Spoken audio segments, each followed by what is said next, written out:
Finding your voice, a singer's journey. Hello everyone and welcome to Finding Your Voice, a singer's journey. Today we are joined by Zoë Zohar. Hello. Welcome to the show, Zoe. Zoë Zohar moved to London from Israel to study and pursue a career in music. She is an independent artist and released her debut EP in 2022 and recently released her new single called Colour Red in April. And we're really excited to have her on the show to talk about what she's been up to and what she's got planned for the rest of 2023. Yay! So let's start with your influences. Tell us a little bit about the people, the sounds, the music that you listen to that influences your own music. Yeah, so like influences, I would say it's really difficult because I think there's been a lot of influences throughout different points in my life. I didn't think I was going to be like an artist, like a singer-songwriter until quite recently, like 5 years ago, because I thought I was going to do more like performance or covers or, you know, like musical theatre and more that kind of world. And then obviously when I kind of shifted into that, suddenly my influences changed a lot as well. So I would say I grew up with a very heavy influence of like 60s, 70s rock. My dad was heavy into like Led Zeppelin and Janis Joplin and all of that, which was, I would say, the base. Mm-hmm. Then there were a lot of, I grew up in Israel and there was all that influence of Israeli music and classic Israeli rock that also was quite big in our house. And then, yeah, I think when I started like looking into writing my own music and really got into like the production side of things as well, like I really got into like electronic music. I don't know, like I really like the I'm kind of really into people like, you know, Daft Punk and kind of very, very electronic artists. But then on the other hand, really into the like soft female raw vocals like the Mazzy Star and like Lana Del Rey and that kind of contrast between something that is, yeah, very technical, very robotic, very manufactured and something that is like very fragile almost. I don't know. Nice, and you can definitely hear it in your music, the two opposites. So. Yeah, I think so, yeah. I do try, I really like contrasting sounds. I think that's why I really like Wolf Alice. They have a lot of contrasting like sound choices or volume or just playing between very two different things. I really do like doing that with my own music. So I try to do it as much as possible. Nice. And who inspires you lyrically?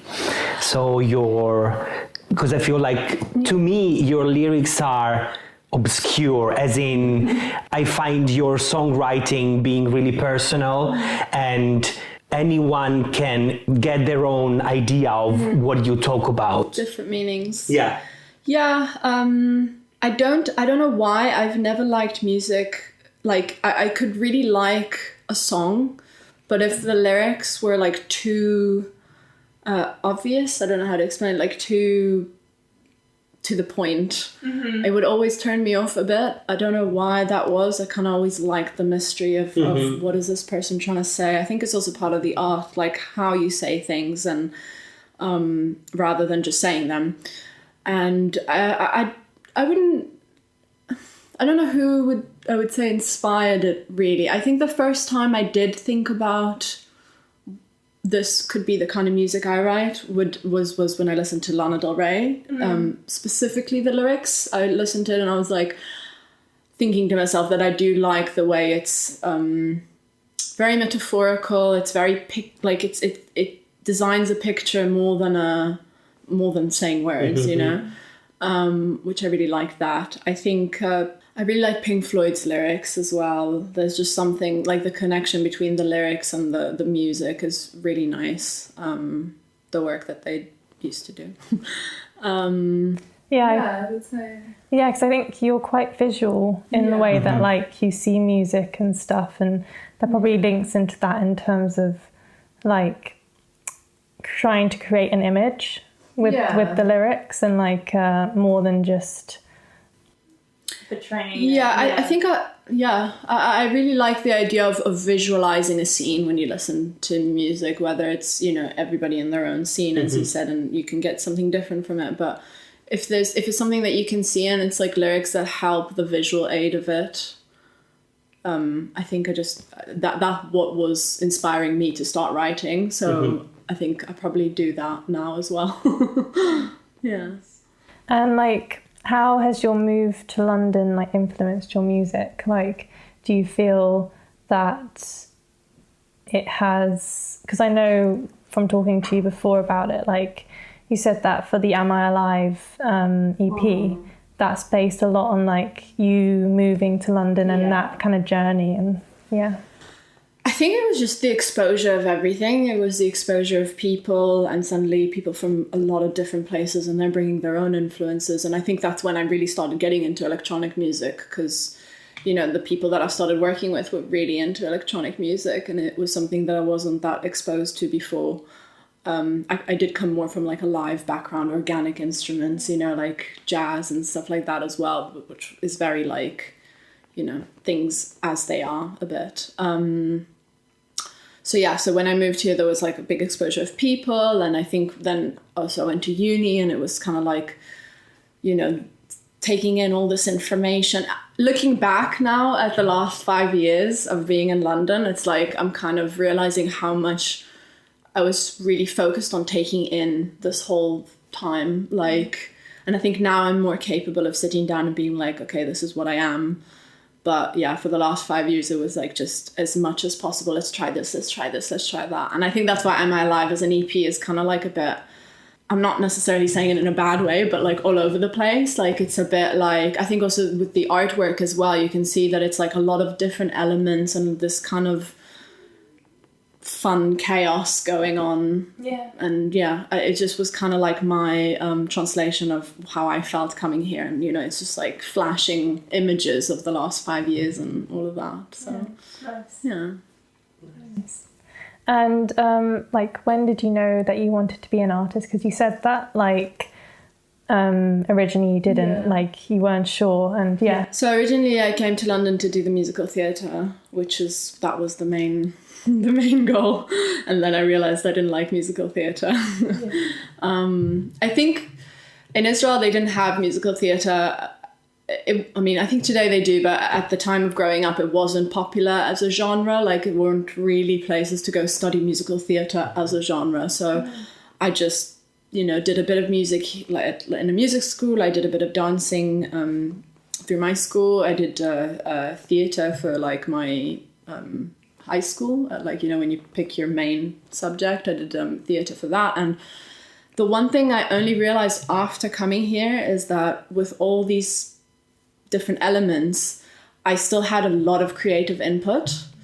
And then when I came here, I was suddenly kind of treated as a prop. Like, you need to sing this way, you need to dance this way, you need to act this way. Like, nothing breaks these boundaries. And suddenly I found that was like, I was realizing maybe it wasn't about the performance as much as the creating of it, and the fact that I was part of a creative process and I could relate to what I was performing because it came out of me as well. So yeah, I think that was the point. After a year I moved here. A year later I decided to move to ICMP and focus on music. Nice. Yeah. It's funny because I look back and it's really hard to forget. I get very frustrated with myself and my own like journey, and because, you know, most people I think view music as this one industry, and there's so many different industries within this one industry. And it's like, I do have to remind myself that I kind of changed industries quite recently. So figuring out this whole world of being an independent artist is a very different world from being, you know, a musical theatre actress or, you know, performer. So I think looking back, I'm like, this is what I've always done. But then I have to like remind myself that no, it's relatively new for me, this whole concept. So what about Am I Alive? How did it go? Are you happy with the result? You mentioned that it was a bit chaotic, but it helped you. And what do you think you're going to do differently for the next EP? I think I'm really happy that I allowed myself to you know, kind of really explore things. I would like to say I didn't think about right and wrong, but it's not true. There was a lot of debate of like, is this the right way to do it? Is this the wrong way to do it? You know, and everybody gives you a different like way and different advice, and, you know, I know best kind of thing. And you kind of try to follow everyone, and then you end up kind of, you know, but it was good. It was good to try different routes with different songs, because I released each song individually and then I released it as an EP. So it was nice to try different techniques and to kind of learn through that. Whereas like now I feel like that, you know, because there's so much to learn in terms of recording the songs, and then, you know, you're producing the songs and what kind of sound do you want and what is your produced sound, and I don't know, like artwork, and you're learning to release and promotion, and there's so many different elements that kind of, you know, and I just allowed myself to say, okay, this is the project where I'm trying everything, doing everything for the first time, but like still putting it out there, and whatever happens, you know, like, and I think you look back and you're like, you know, with every song it was better, and it was very hard for me to let go of the first songs, because I was like, oh, I wish I knew that then, and then it was this whole debate of, do I re-release? You know, it's a whole process that you have to kind of go through, where I feel like now if I went through the same thing of releasing an EP, you know, once it's out, it's out. Once, you know, you're kind of more prepared, so you're managing to release it in a way where you're happier with it, in terms of, I'm releasing a video with it, or, you know. But yeah, you kind of just take everything as, okay, it's the next one now. Yeah, like a learning process. So the first one, it was the first, but yeah, I think. I mean, with Color Red after that, it was much easier. It was much easier to think of what I want, how I want the sound to look, how I want the visuals to look, the sound to sound, the visuals to look.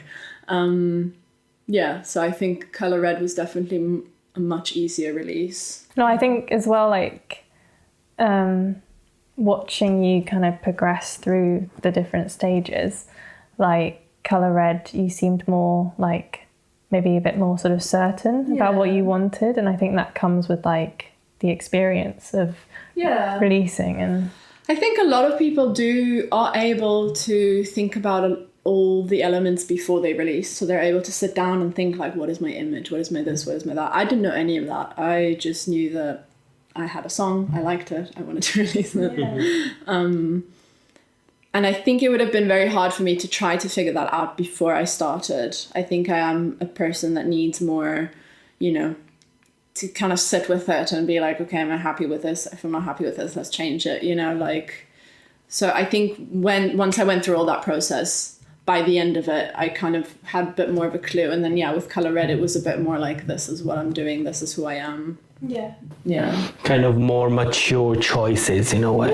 More aware choices. Yeah, more aware choices, I would say, definitely. Is the idea to keep release singles, or are you thinking about a future EP? I thought I was going to do another EP.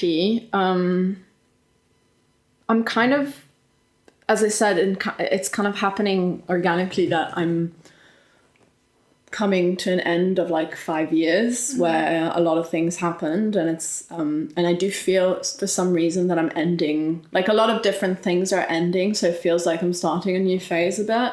After the last 5 years, it was a lot about like taking in, and now it's more, okay, I have all this stuff, I want to kind of work with it, work on different things, now that I also know my sound and I know where I'm taking my music.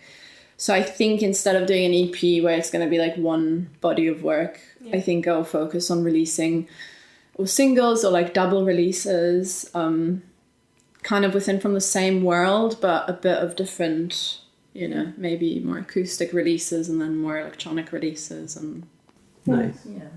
It's really hard to get into the mindset. I mean, not hard, but you kind of need to train yourself to get into the mindset of, you know, dreaming big, I guess, and then what is around me for me to actually do this. Because what happened with Am I Alive is that I had all these ideas of what I wanted to do, but at the time I had a lot less funding. I had, you know, a lot less of a clue what I'm doing. So it was like, how do you go from this to that, you know, to like a massive animated video about like space, you know, all this like elaborate stories. And then I think with Color Red, it was more like, okay, this is the vibe I want. I would like something a bit more witchy, like Color Red is heavily influenced by like Israel and like the Color Red siren, and that's like kind of sampled very delicately in the song. But I didn't want to take it in the military direction. I didn't want to make it too obvious. I wanted to make it more about this like witch hunt in a way, and something that would also speak more to a global audience, because it was inspired by like Israel, but it was kind of like this idea of, you know, the world's going a bit mad. Yeah. And that kind of wavelength. So yeah, I wanted a video that, and I just kind of thought, okay, what's around me that can, you know, amplify that. Yeah. And then yeah, slowly it kind of started building together, and it was really cool. I liked having to be creative because you have the boundaries, you know, whether they're financial or, you know, geographical or whatever boundaries, you know.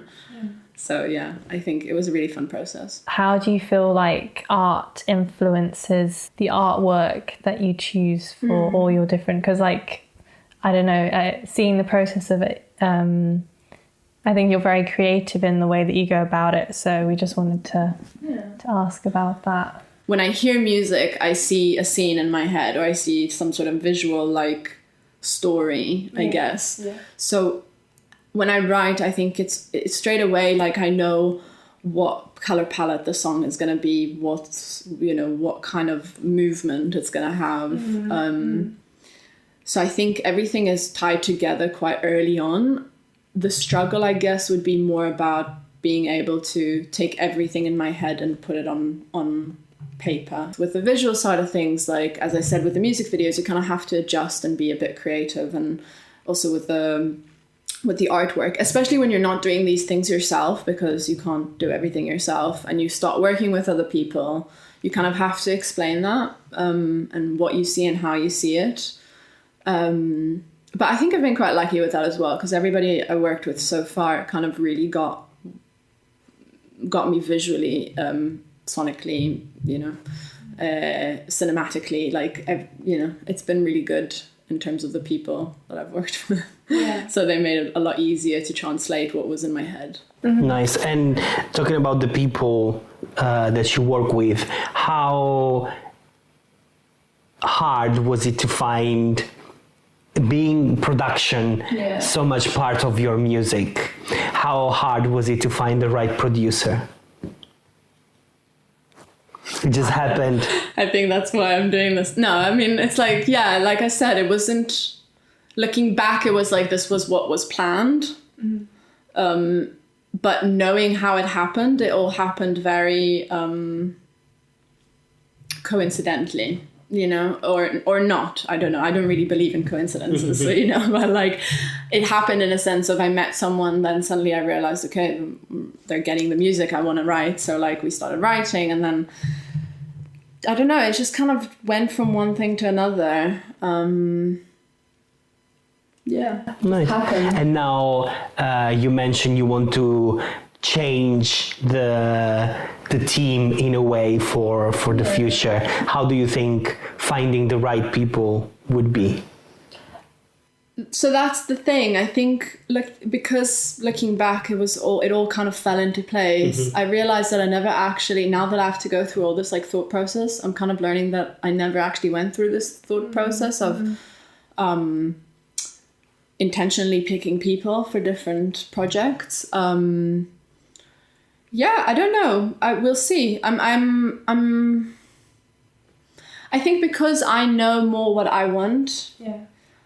It's easier now to maybe find the people that fit into that, rather as before it was more about figuring it out, and I had the right people around me to do that with. Mm-hmm. Now it's kind of like I know what I want, and you know, kind of you meet people and you see if they're on the same vibe. And I think because obviously we're all in a very big music community, I've seen other people work as well, so I know, you know, what kind of stuff they do and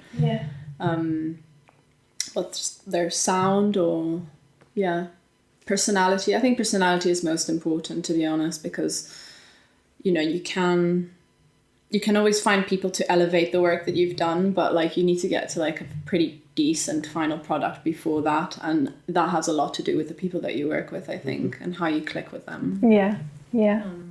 So it kind of comes a bit from friendship, like from kind of having that relationship with them. I thought about it recently, just because it's been summer and everybody's been away, and it's been like I was suddenly like alone for a really long period of time, and I think if it wasn't social for me, I don't know how much I would. I don't know. I don't think I would enjoy anything really, but I think the fact that like music, at least in my life, is a very social thing. I do work with a lot of people. I do rely on a lot of people as well, which I think is a subconscious choice in a way of like, if I rely on people, I'm constantly having to talk and communicate and work with people. And I think the fact that music is a very big social thing is a very big part of why I'm doing it. So it's very important for me that I do it with friends and people that I like. Should we play the game? Yes. Yeah. Little game for you. Find a song with this lyric. Oh God, I'm quite good at this. I mean, I shouldn't say it. I'm so bad. You pick a piece of paper, there's a word written on it, you sing a song containing that word. Okay. Tears. This Taylor Swift song. Teardrops on my guitar. But no. But there's also Tear stream down your face. Yeah, it's true. Coldplay. Sorry, I'm so proud of myself for that because I'm so bad at this game. Sea. Do you want to go to the seaside? I'm not trying to say that everybody wants to go. I fell in love. Yeah, the Cooks. Nice. Mwah. Cheek. Something about turning the other cheek. There must be a song like that. Like a 90s like Dido song. Dancing cheek to cheek. Yeah. Desire. Free from desire. Morning. Morning and the rain is falling. I don't know how it goes. Sunday morning. Sunday morning, rain is falling. Nice. Part. You're the part of me that will never, ever, ever take away from me. Right? Or something like that. Yeah. This is the part of me that you... And then there's also... No, that's The Edge of Glory. I thought you were singing the part of... I'm on the part of glory. Dreams. Sweet dreams are made of this. Working on a dream. How can I explain? Talking to myself. This thing. We're always running for that. I had a dream. Dreams are my reality. You can be a sweet dream or a beautiful nightmare. California dream bed. Yes, Rihanna. Yeah. My favorite part of the interview. Scars. Nice. So tell me a little bit about the relationship that you have with your voice. Tricky questions. Yes. Tell me something that you really like about your voice. I think, like, recently, because I try to journal a little bit and, like, write my thoughts, because it gets a bit much. And I recently wrote about this idea that, like, I've spent most of my life working on my voice and trying to change it and alter it and do different things, and, like, was very focused on seeing the bad parts of my voice that, like, I suddenly, when I started writing music, it was kind of like this almost like therapeutic journey of kind of really enjoying the way I've expressed my voice. That sounds a bit weird. I don't know how to, like, the way I use my voice, I think. I guess again, it goes back to the contrast of it. I'm really happy that I'm able to, like, have these very extreme sounds of, like, super fragile and broken and kind of falsetto-y, and then, like, also very almost ugly voice of, like, you know, a bit more like, you know. Nice. So the dynamics that you can... Yeah, the dynamics and not being so obsessed with it being perfect. Like, I think I like the idea. When I started writing music, this is a better way to put it. Like, when I started writing music, I kind of started allowing myself, because I wasn't copying anybody and I wasn't covering anybody. I was like, well, this is how I want this to sound, you know, like, and nobody can tell me otherwise. So it was kind of like really an opportunity to experiment with the the tones and the uglier sounds, and like if I do break while I'm singing this and my voice kind of starts screeching a bit, like maybe it's actually quite nice and maybe we can repeat that kind of screech. And I just like all those little, like the quirkier sounds, the ones that are a bit more personal. Yeah. Yeah. Like, I guess that's a bit more of like a rocky kind of grittier influence maybe as well, like coming from, like you said, your kind of bass influence. I think vocally I definitely stayed in the rock world. I don't know, again, when you're focused your whole life on making your voice sound in a certain way because that's how it's supposed to sound, and then you can start actually creatively working with it and being like, well, now, you know, because I'm writing my own music in my own style, no, it's like my choice really. So it's good that there was like enough stuff to work with from past experiences and like enough technique to work with.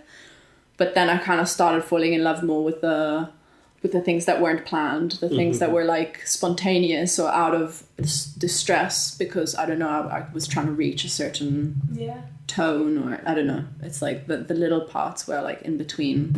The things that makes your voice human in a way. Yeah, like I think as well it makes every single performance like unique. Quite unique, Yeah.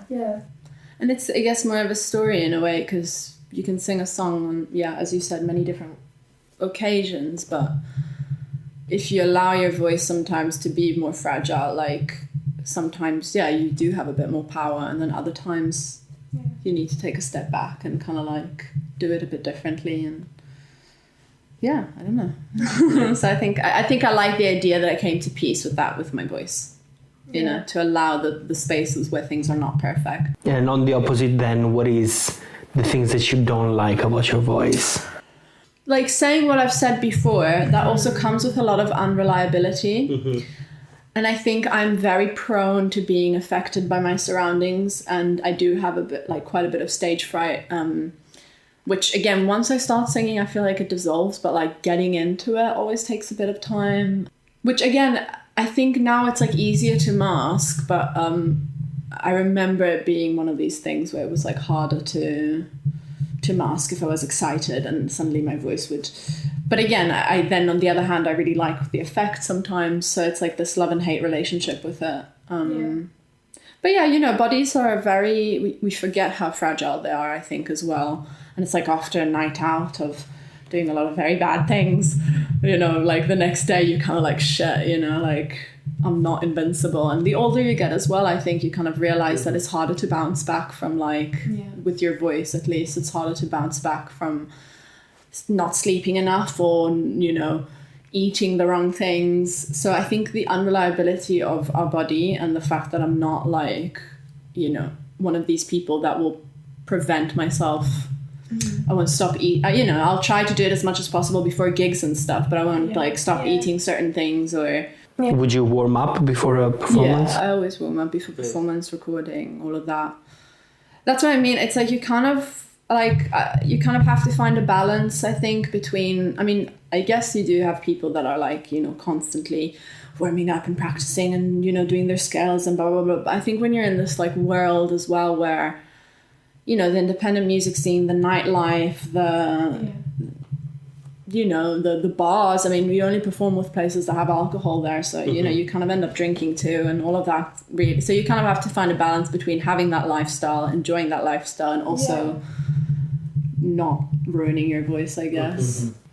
Is there anything that you want to explore more in your voice, or are you happy with what it is? I don't know if I'm just imagining it because I'm like reaching the age, you know, like not the age, but like, you know, you're getting older and you're kind of like, I'm questioning how much is my voice changing as well as a lot of other things, you know, like you can feel that you're not bouncing back as much as you've done before. And then it's like, but not only that, you kind of start seeing a bit of changes with other things. And I do feel like my voice is getting a bit lower maybe, or like, I don't know. I'm just like noticing a bit of changes now where I'm like, okay, how does that change my routine, or how does that change my, you know, how I deliver? I think I would like to go a bit heavier maybe eventually. Like distortion, like extreme. I've been like doing more more growly things recently, like, you know, because it just comes up. And like, I like it. I think it would be nice to kind of implement a bit more like rough tones, but then maybe smoothen the smoother stuff, because I do feel like my voice is getting a bit rougher. Okay, so like play with the extremes maybe a bit more. Yeah. I guess everything, like the whole, you know, all of this process is just like kind of like, you know, experimenting. Then you find something that you like, and then, okay, let's keep this. And then it's like experimenting, finding something, let's keep it. And then you get to a point where you have all this stuff in your basket, and you're like, okay, now that we've kept it, how do we make it bigger and better? Or how do we make this more precise? Or how do we do that? And then it's like, I think I'm there now. It's like, these are all the things I have. Yeah. What do I do with it? You know? That sounds good. Yeah. More of a conscious way of thinking of it. Nice. Yeah. Where can people see your professional and personal stuff that you post? So at the moment actually I'm focusing more on Instagram and TikTok, because I really think that also for my, you know, for my brand and how I do things, and those are the two main ones. And yeah, Zoë Zohar on both. Nice. But the color red video is out on YouTube, is it? Yeah. So yeah, obviously, of course, YouTube. Yes. So yeah, I mean, YouTube, Spotify, all the streaming platforms, and then social media would be mainly Instagram and TikTok. If you're like above 40, then maybe Facebook as well, but it's very boring there. Not much goes on my Facebook page. Nice. Thank you very much for being here. It's been so nice. Thanks for joining us. Yeah, it was fun. Now we're going to leave our listeners with an arrangement that we've done, that Hannah's done on a song that it's probably one of the singles you're going to release. Yes, it's one of the double releases. Nice. So I think what's going to happen is there's going to be a double release, there's going to be a few, and then 2 singles. That's the plan for the next year. So Nice. So enjoy.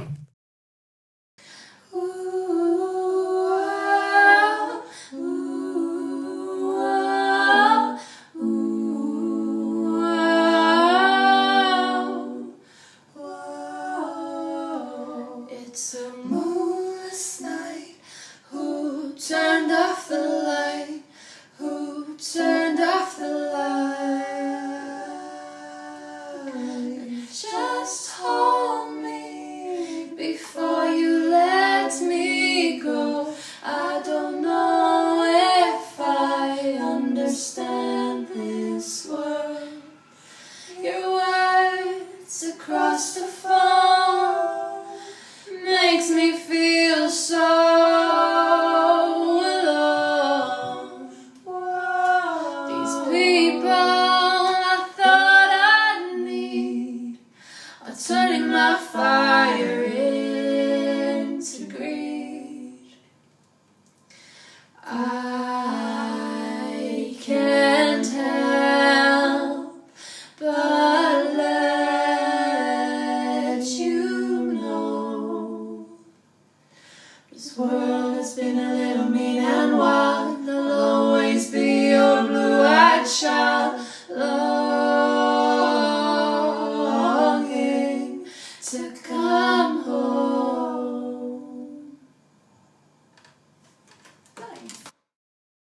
Thank you for listening to Finding Your Voice, a Singer's Journey. This podcast has been brought to you by Vocal Venture. Follow us on all social media platforms at Vocal Venture to become a part of our community. Join us next week for another inspiring chat. Finding your voice, a singer's journey.